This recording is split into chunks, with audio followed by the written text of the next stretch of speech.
We've reached a point in general practice where GPs are saying that the service they're providing is neither safe or sustainable. Now that's a very serious predicament to be in, and it's vital that action is taken to ensure that patients are not denied safe quality care.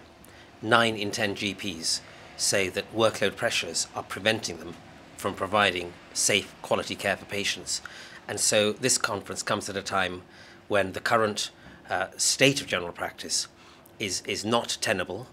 It's not possible for GPs to carry on working the way they are, and it's not right for patients to be denied safe, sustainable services. So this conference is being held to address that parlous reality, to come up with some proposals of what needs to happen to get general practice rescued and make it have a future that is sustainable. And so what will the aim of the conference be? What are LMCs and GPC trying to achieve with this conference? The first thing is for there to be a highlighting of this untenable situation for GPs and patients, to make sure that politicians don't bury their heads in the sand as they have up to now. We cease the denial around the problems in general practice. It's not okay, and it's not going to be okay until some very real, tangible changes are made in the way general practice is supported and the way general practice is funded. And we've reached a point where platitudes aren't enough. So this conference, I hope, will bring to the fore this problem we have in a service that 1 million patients rely on daily, and be a springboard to ensure that we do find politicians doing the right thing for patients.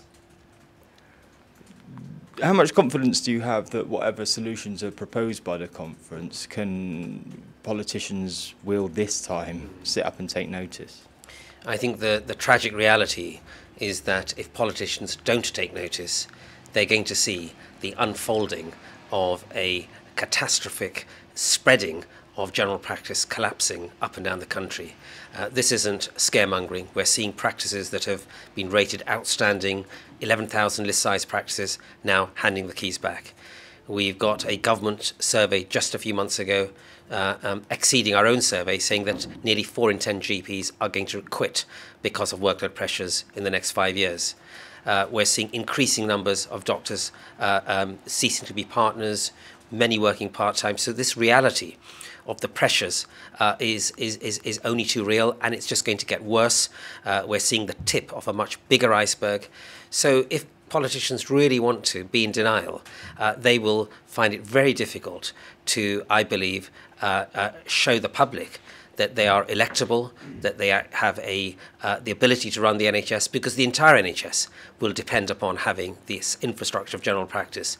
And what we're really doing in many ways is bringing to the fore something that the government has to tackle, if only for its own political sustainability.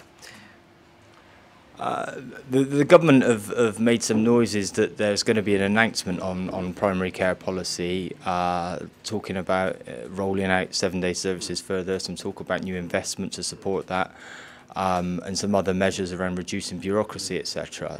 Things that have actually been announced, some of them already. Do you have much hope?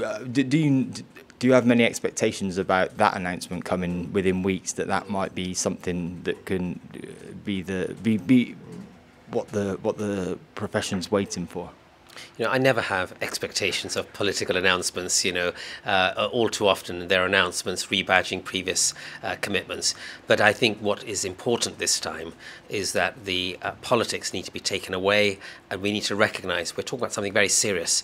It is a serious issue that 9 in 10 GPs say they're unable to provide a safe, quality service for patients, and that's something politicians need to take very seriously, because that's an accountability issue to the population by a government that is promoting the importance of safety and quality. So they do need to take notice, because it's affecting patient care.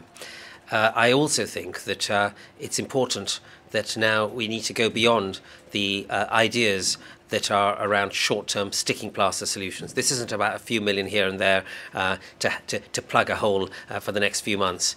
We have to now see some very real, tangible commitments to rebalance funding in favour of general practice and primary care. Now, these are words that, in fact, the government itself repeats, something the NHS England have stated in the 5-year forward view. So it's not that we're coming up with a new idea. What we're saying to government is be accountable for your own words and now start to show tangible change in moving resources where care is delivered. Do something tangible about reducing the workload, inappropriate workload and excessive demands in general practice. Do something tangible about supporting the pressures in general practice rather than stoking additional demand. Start addressing the real issues that it's impossible for GPs to carry on working the way they are rather than simply talking about 7-day services. That's missing the point in terms of the core problem in general practice, which is the daily workload is just overwhelming and not sustainable.